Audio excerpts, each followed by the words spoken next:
Meanwhile, I will let everybody in. We have 5 people waiting, Steve. Great.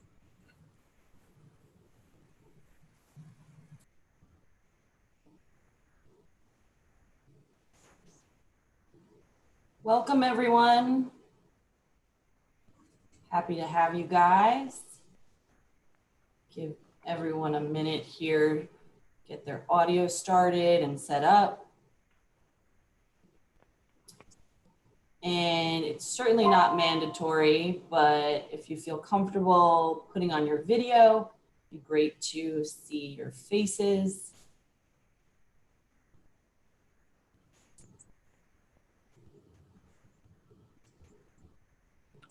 Hey, Beth, how are you? I'm good, Steve. How are you? I'm good. Good to see you again. You bet, all the time. Looking forward to today. All right, looks like everyone is settled in, so we'll go ahead and get started. Welcome to the Pragmatic Institute AMA, Ask Me Anything Office Hours Chat. My name is Callie Frisbee. I am the content and social strategist here at Pragmatic, and I am your host for today. And we need to welcome our Pragmatic instructor, Mr. Steve Gaylor. Steve, thanks for being with us. Yeah, great to be here. Excited. All right, so before we dive in, just want to do a quick shout out to the PAC, the Pragmatic Alumni Community. This is one of our newest offerings. It's a membership only group with tons of fantastic resources. We have members only events, peer-to-peer engagement, a huge curated library, access to instructors, and even a concierge level team that's solely dedicated to taking your product success further. So definitely check that out at pragmaticinstitute.com/community. And if you act now, we're offering 30% off the list price. All right, so let's get to it. So we do have some questions that have been submitted prior to. Also a reminder, you guys are free to put questions in the chat at any time during the discussion. You can send them to the group, you can send them to me personally, and we just want to make sure that we answer any questions that folks have who are with us live. So, all right, Steve, you ready to do it? I'm ready whenever you are. All right, let's go for it. So we had a lot of questions about prioritization, so maybe we'll delve into a few of those. This first one comes from James, and James asks, we're going to be releasing some additional features in the next month or so, but I'm curious how to prioritize these. Both look to have equal revenue opportunity and are equally in customer demand. Are there any other ways to go about prioritizing and deciding which one to lead with? Great question, Callie, or James, I guess, actually. The first thing I think I want to reinforce is that the way you should be thinking about prioritization is not prioritizing features, but prioritizing the problems that those features solve. Hopefully we've got a good idea of what problems are out there and what that feature is directed at. So we always like to talk about, as a market-driven organization, focusing on prioritizing the problems rather than features. The features are how we address those problems, of course. Also a comment on revenue. That's always people really like to use revenue as a measure of prioritization.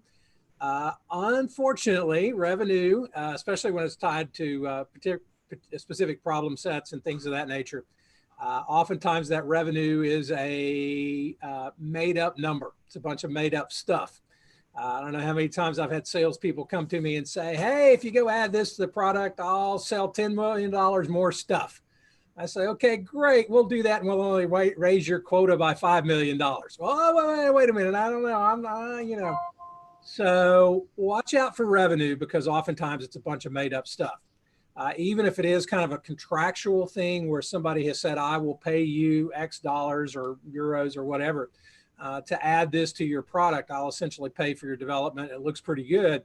What's really hard to measure is the opportunity cost, right? Maybe you go do something that generates $1 million, but what if you'd done something else that would have generated $10 million? So it's a really, it's a slippery slope when you get into that revenue question. The way we like to talk about prioritization is kind of at a very basic level. We cover this in our build class. But at a basic level, we like to try to understand what is the prevalence of the problem in the market. So how many people have it, or what percentage of the people in the market have it, something of that nature. And how urgent is it to the market to solve that problem. So you want to go define that urgency scale, if you will. We call it problem impact. Go define your impact scale, understand the prevalence or pervasiveness of that problem in the market, and kind of use those two factors as a way to prioritize. You may add additional weighting factors. Maybe you're targeting a specific market, or you're targeting a specific user group, right? One of your user personas or buyer personas, something of that nature. So you can add some other wrinkles and other flavors to that, but really look at it, kind of on at those two levels at a very basic level. How many people have it, or what percentage of the market has it, and also how important is it to the market that we solve that problem? What's that urgency look like? And then you can add some factors on top of that if you wish. Yeah, great.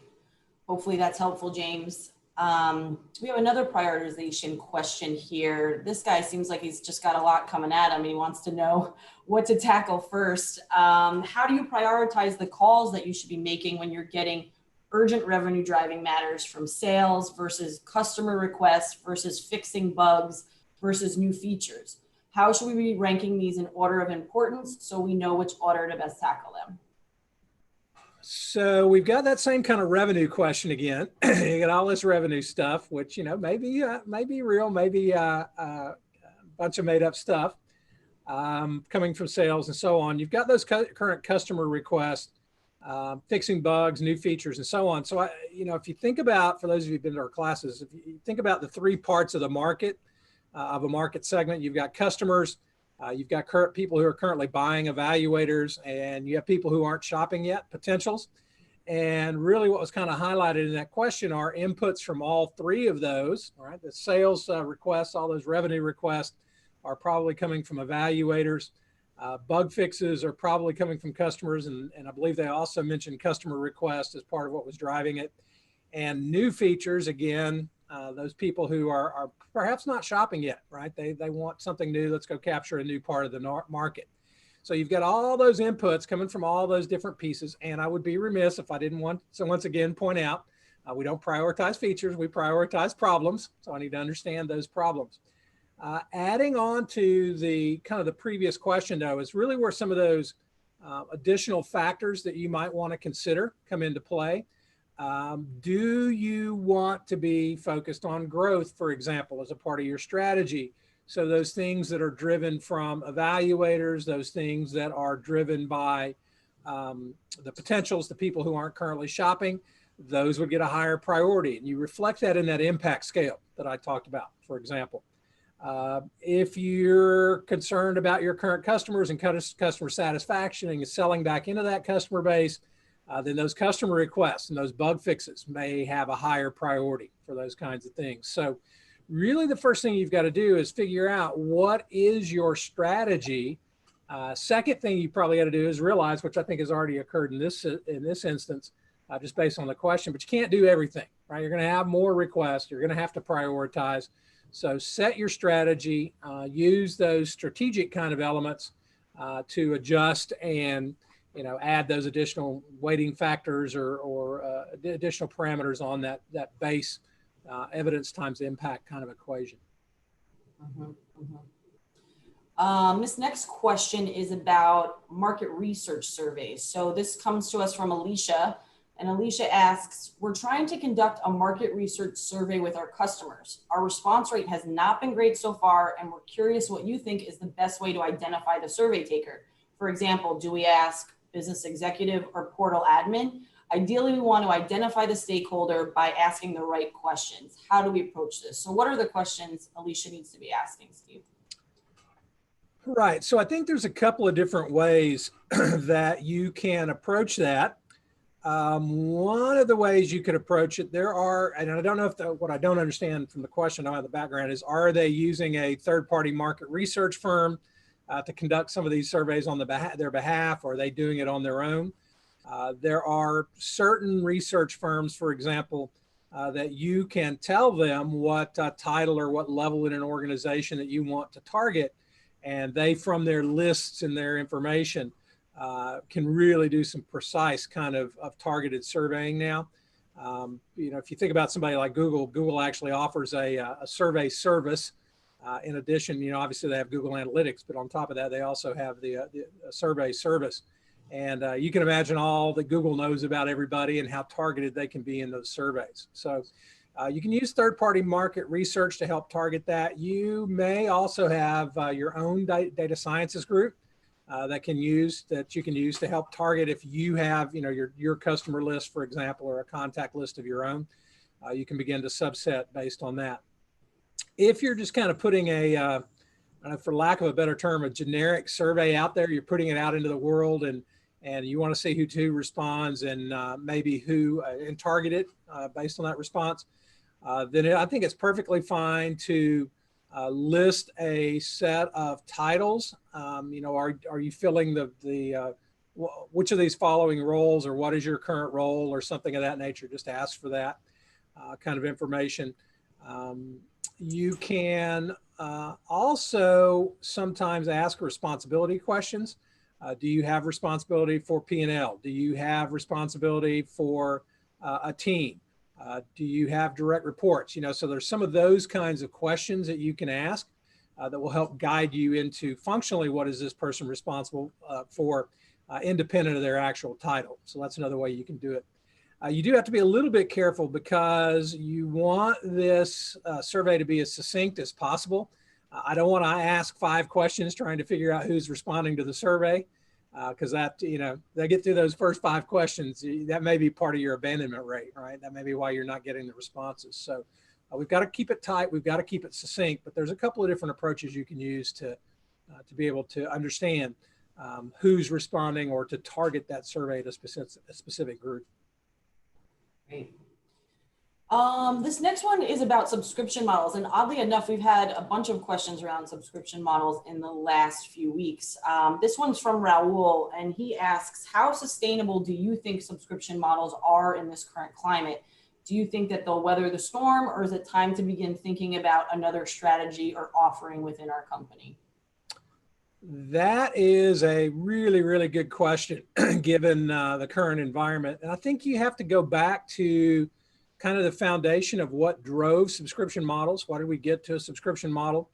And the whole concept is a pay-as-you-go, or pay for what you use, or pay for what you drink. I mean, you hear a lot of different terms around that. And fundamentally, I think that was a big driver of those subscription kind of models, right? It's more of a consumption-based model kind of thing. And the other wrinkle that has come in as people have begun to offer software as a service kind of models is really what we're looking at is that total cost of ownership. Let me take over all that infrastructure stuff and manage this, and you subscribe to this service that brings you business benefit in one form or another, and we'll take care of all the other stuff for you so you don't have to worry about it. So if you think of it from those two perspectives, if you think about, okay, what we're doing is offering a consumption-based model, and we're offering really a risk reduction kind of model, I actually think that those subscription models will probably flourish even more than they ordinarily would have in this kind of model, because we're looking for that lower risk, and we've got very much changing dynamic consumption levels, if you will, right? Now, you may have to go tweak your model a little bit if you've got a 3-year subscription commitment. That may be hard for people to sign up for. You may have to shorten those terms. If you are, locking people into minimums and things like that, you may have to adjust that consumption portion. So you may have to tweak those models, but at a very basic level, I think those subscription models were actually, very well designed for the environment that we're in now. The things that they were designed to address are as prevalent as ever, if not more pressing now than they have been in the past. Mm-hmm. We actually got a question from Malika, who joins us live here in our AMA chat. And she asks, she wants some more techniques to better understand the client willingness to pay. Okay. So client willingness to pay, that's a great one. For those of you who have been through either the Focus course, we talk a little bit about it. Price class, we talk all day about willingness to pay. And fundamentally what we're trying to do is say, we want to charge what people are willing to pay, right? Value-based pricing. And how do we determine what people are willing to pay? Really, there are a couple of approaches you can take. And if you've taken the price class, there's some empirical ways that we talk about in that price class. But just kind of even beyond that, one of the things that I like to do, and really willingness to pay, is correlated with urgency to solve the problem, right? So the more urgent the problem, the more impact that solution is going to have, the greater that willingness to pay is going to be. So really, I like to think about it when I'm trying to calculate willingness to pay is bring it back to impact. And a couple of techniques for measuring impact, you can literally say on a scale from 1 to 10, what would the impact of solving this problem be? So here's the problem I solve. On a scale from 1 to 10, what would that impact be? And I kind of give you a response to that. Maybe they say a 7. And then you say, okay, well, I want you to think about some other problems that you've solved recently. Tell me one that was an 8 or a 9 or a 10. And tell me one that was a 3 or a 4 or a 5. So you can start to get some brackets, some measures of how they're gauging that importance, right? What does that importance level or really look like, that impact level? So you can do it, you can look at it that way, ask those kinds of questions and on that scale from 1 to 10 kind of thing. I always like adding that contrasting question, give me a something that was a lower impact and a higher impact. And then I can get an idea of the scale that they're using to gauge on. So that's the simplest approach. You can't ask somebody what they're willing to pay because if you ask them what they're willing to pay, they're not going to tell you the truth. I mean, that's fundamentally what it is, right? There's no good reason for them to give you an honest answer to that question. So if you focus on impact, use that as a guide. And then if you ask kind of those follow-on questions to understand, what kind of scale they're using to gauge impact, and that's a good way to go about doing it. Yeah, and she follows up and she says, is there ever a time that you do ask current clients? She finds it hard to get evaluators and potential. Oh yeah, absolutely. I mean, it's not that we should ignore current customers, especially if it's something new and you're trying to gauge willingness to pay. That probably won't change too much between customers versus potentials versus evaluators. It's all tied back to impact of solving the problem, and most likely the impact of solving that problem will be the same for your current customer base as it is for the rest of the market. May not be true in certain market segments. If you can get some feedback from people in different market segments, that's a great thing to do because they could have a different urgency in solving that problem. Solving the problem could have a greater impact in one market segment versus another. Or one industry, one market versus another. So you may want to try and sample different markets, different industries. But I think you'll probably come to something that coalesces pretty easily. Yeah. And Steve, here's another person who's looking for some strategies or techniques with regards. This is from Trisha. She'd love some insight or direction on how to best identify new attractive marketing segments for her company. She's a startup and looking to tap into these new segments in the coming months, just not kind of sure where to begin, how to go about it. Yeah, that's another great question. So we like to talk about what we call adjacent market segments. Remember, for those of you who attended our classes or perhaps for those of you who haven't, we describe our market segments as a collection of problems. So a market segment is a collection of individuals or organizations who share a common problem or sets of problems. So that's how we define our market segments. And then what we call adjacent market segments are those market segments that allow us to leverage something we have in the company today. Maybe we leverage technology, maybe we leverage knowledge, maybe we leverage brand recognition, maybe we leverage, any of those kinds of things. So one of the things that's very helpful to you to understand or identify those adjacent market segments is a concept we call distinctive competencies. So with our distinctive competencies, we want to figure out what we are uniquely good at. And those things that we're uniquely good at, we're better than the competition, clearly better than the competition. We can measure those things. They have to be valued by the market. So how does the market, what do we do that the market values?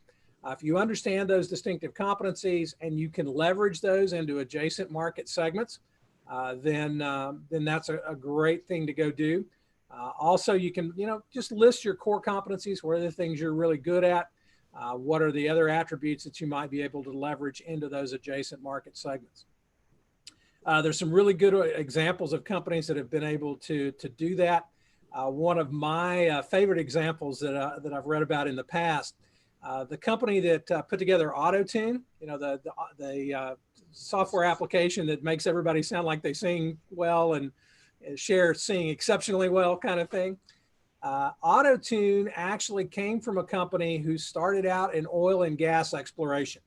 So they did sound waves. They put sound waves in the ground to do seismic surveys and that kind of thing in oil and gas identification, oil and gas field identification. And they said, okay, how can we use this knowledge of sound waves? How can we use this technology and all these things we know about sound and how sound travels? And that's where they came up with AutoTune. So I thought that was something you would think would be a completely unrelated kind of industry or segment, two different problem sets, but they were able to leverage their knowledge of sound waves and how to manipulate sound waves and things like that. So that's one of my favorite examples of that adjacent market segment, and find out what you're good at. Find out what you have that you might be able to leverage into those adjacent market segments. Yeah. It's crazy how many careers AutoTune has made too. So that's kind of not mine. Our next question is about win-loss. So this person writes in, after losing out to several competitors in the past months, I've been hard at work trying to get my company to implement a win-loss structure as we move forward. However, all this is new to us, and I was curious on some best questions or practices that can give us the deeper insight we want, besides just, can you tell me why we lost the sale? Any suggestions? Yeah, so great question. Win-loss is a specialized version of an interview, a unique version. We want to do it, and it sounds like they're doing that, or at least structured to do that. We want to ask those win-loss or have those win-loss interviews with people who have recently evaluated our products. So people who have recently made a decision. And what's interesting, several things to keep in mind about win-loss.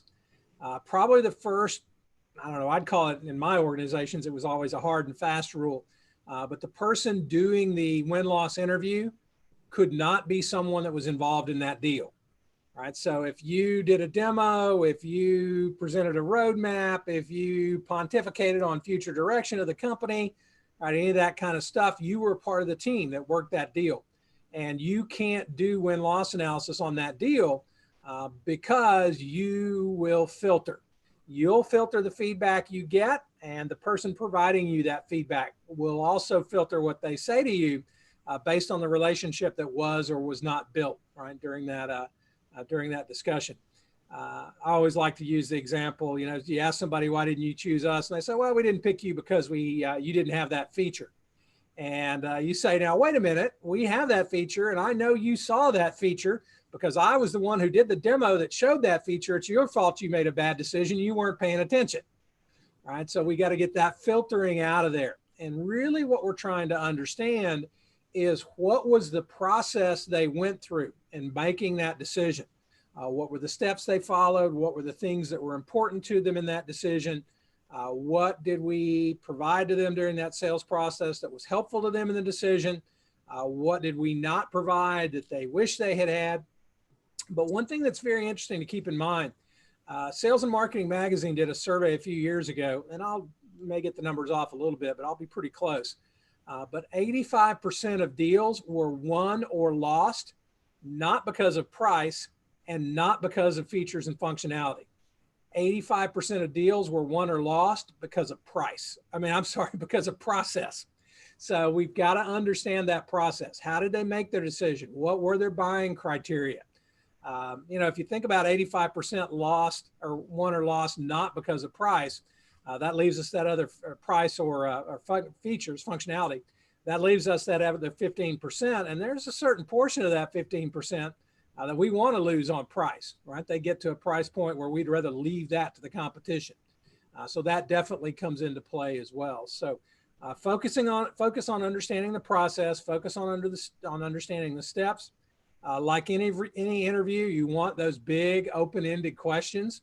What did you think about my product? What did you think about the competition? Can you walk me through the process that you went through? Can you share a little bit about the team members that were a part of this process? Did you consider other competitors? And it does sound, Kelly, like based on the question, they're very much focused on the losses, but you can also learn a lot from those wins as well. So, why are we winning? Why are we losing? When are we winning? When are we losing? How do we win? How do we lose? Those are kind of the big questions that we really want to answer with those kind of win-loss interviews. So, it's not about features and functions most of the time. Most of the time it's about process. And so understand the process, understand the people who are influencing that decision, and then you'll probably be able to tease out what you need to do or what you need to change. Yeah, I think you make a good point. I mean, everyone does kind of always gravitate towards the loss information, but the win, that information is just as valuable. So I think that's a really good point. And just a reminder to everyone who's with us, we have about 15 more minutes with Steve. So feel free, if you have any questions, put them in the chat. If you want any clarification on anything that we've already discussed, we certainly want to hear from you. So don't be shy. All right. So these next couple questions, Steve, are about implementation. So I might start with one, maybe we'll piggyback off of it, but this person says they've been in a new product management role for roughly 7 months in a well-established, although somewhat antiquated business model / company. I see a lot of opportunity for change, and I'm curious how I can slowly begin to implement my own management strategy without stepping on the toes of those who came before me. Another very good question. These guys, I think they used that 4th of July break there to think up with some really good ones here. This is some good stuff. The biggest thing to keep in mind when you're avoiding stepping on toes is try to have a measured pace of change. Try not to turn stuff upside down, right? Try not to change too much stuff at any one point in time. So try to take that measured approach. And one of the things that we also teach in our classes is that gap analysis, right? We look at, of all of the activities that are going on, who owns those activities, who should own those activities, how well are we doing those activities, and how important are those things to our success. And so this question really is related to those last two parts of that, right? How important is this activity to our success, and how well are we doing it? And we want to understand those things that are very important to our success that we're maybe not doing so well, right? And if you can go pick 1 or 2 or 3 of those things to focus on, so don't try to change too much. Don't attack the system. Don't attack, those that have gone before us, I think was very well put. It's ideal if you can engage those that have gone before you and the others in the organization in that discussion. What's important and what are we not doing very well?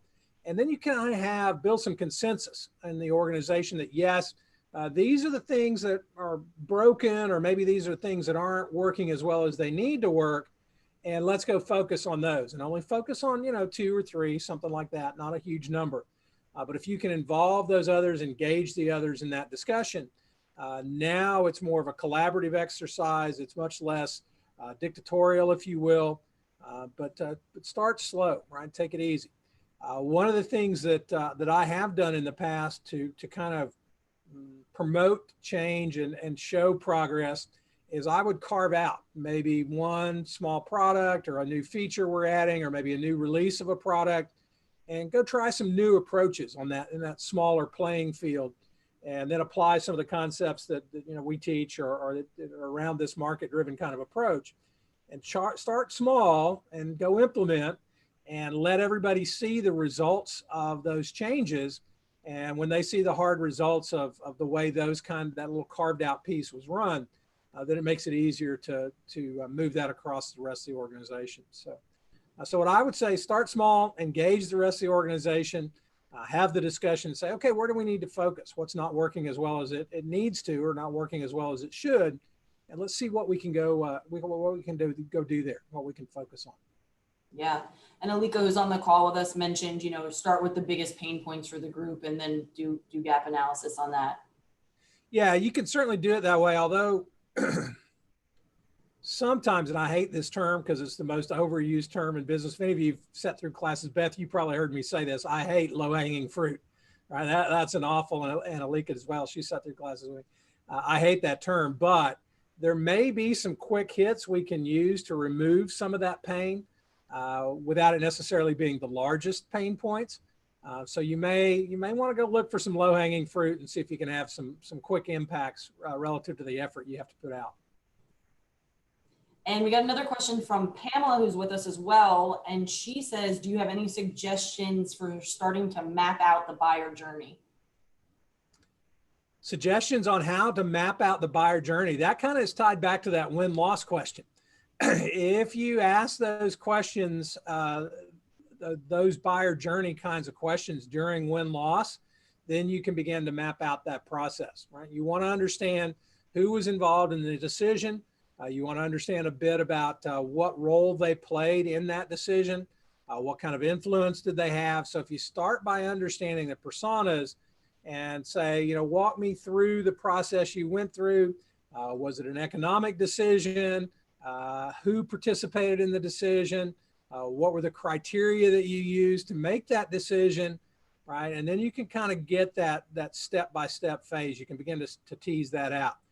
You may not understand, you may not be able to map that buyer's journey, with one interview or 2 or 5 interviews, but you start to ask a number of people and you begin to see some commonality in the processes and commonality in the participants. So I always kind of like to start with the people and then map those into the process, right? Oftentimes, if you try to start with the process, you'll only get the perspective of that one participant that you're talking with, that you're actually interviewing, rather than the big picture. So I'll always like to try to understand the personas first, and then from each of their different persona perspectives, then I could understand the buying process. Great. And here's a question about someone who's looking to make a transition from a marketing manager to a product manager. So I'm interested in making the transition from marketing manager at a media company to product manager in the tech space. What are some good side projects I can explore in the meantime to help sharpen my skills? That's from Rachel. Yeah, these guys did use their long weekend to think. I would say, and part of it is understanding the definition of a market manager versus a product manager, because different organizations have different definitions for those roles, and they may have 10 other titles that touch other pieces of that. So what I would suggest you do when you're thinking about moving from one role to another, and in this case, market manager to product manager, sit down and say, okay, from my perspective, here's what I believe are the activities on the pragmatic framework that are the responsibility of a product manager. Here's what I'm looking for in product management versus here's what I'm doing today in product marketing as a product marketing manager. So you can begin, if you'll do that analysis yourself first, then you can begin to frame the way you look at those activities and what you're really looking to do. Now, another big part of that question was the transition from a communication, I think it was a communications company, into a technology product manager. Specifically the projects you could start to think about.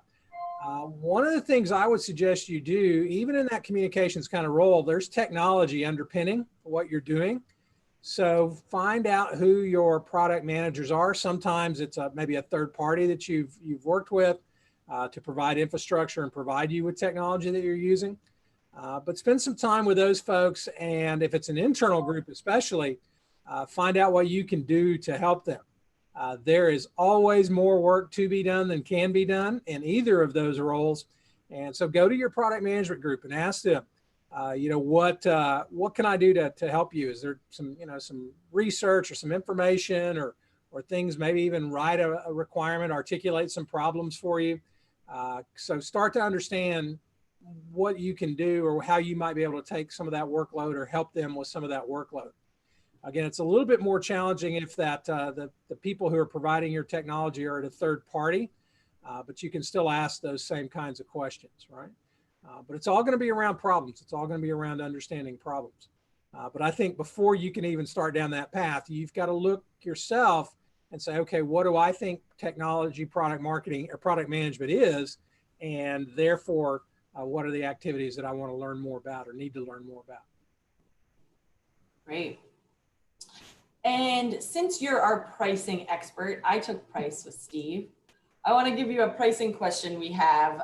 This person asks, we're a higher ed company and having trouble identifying how, or even if we should, shift price going from a normal classroom into a virtual classroom. The cost of acquisition right now is higher than ever. What are your thoughts on that?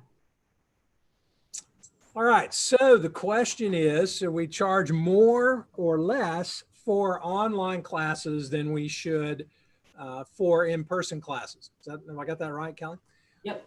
All right, so the first fundamental element is you need to start, as we mentioned earlier, what's the impact of solving the problem, or how important is it that we solve this problem? What's the impact to the customer? And this is kind of an interesting discussion point, because it could very well be that online classes have a greater impact to your customer base than those that are offered in person. Right? How do they value the flexibility that they get from taking classes online? How do they value not having to travel? How do they value not having hotels, right? What does that really look like? So it all comes back to, again, if you're going to understand what they're willing to pay, you've got to understand the impact to them.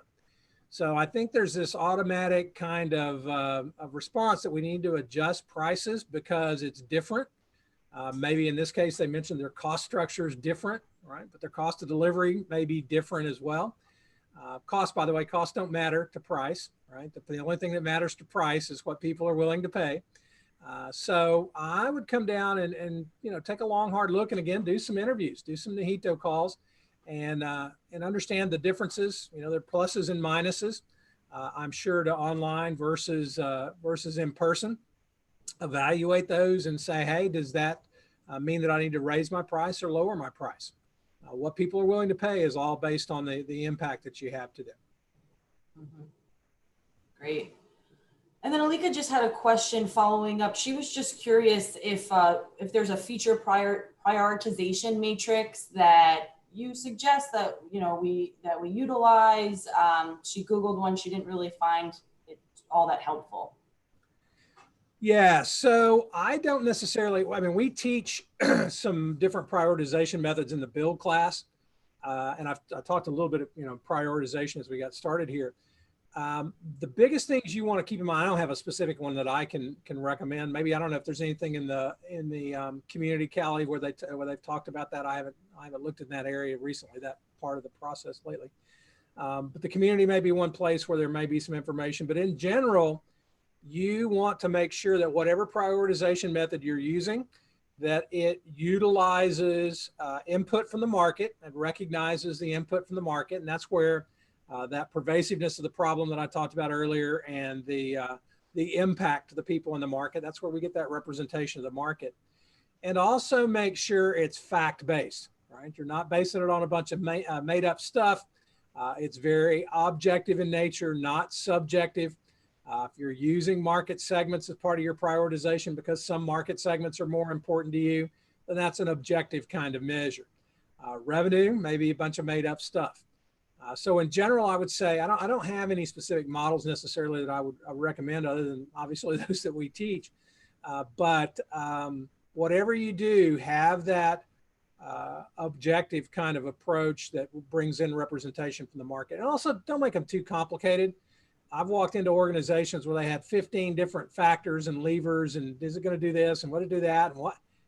Keep it simple, right? You got to keep it simple, keep it objective, and make sure it's has representation for the market, whatever method you use. Yeah. And Alika, that's one great thing about the community is, you know, we literally have a team that's dedicated to getting you the resources. So if they don't exist, they'll create it, which is another fantastic thing that comes with your membership. So definitely take a look into the community.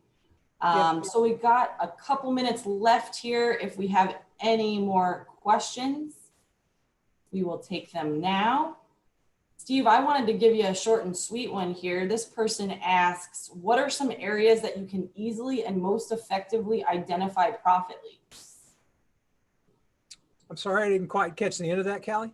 What are some areas that you can easily and most effectively identify profit leaks? Maybe some KPIs that you look at and... Yeah, so profit leaks. Profit leaks are identified by KPIs that focus on our internal operations. I like to think of those as inside KPIs. How well are we doing inside the building, although the building may be virtual now, obviously.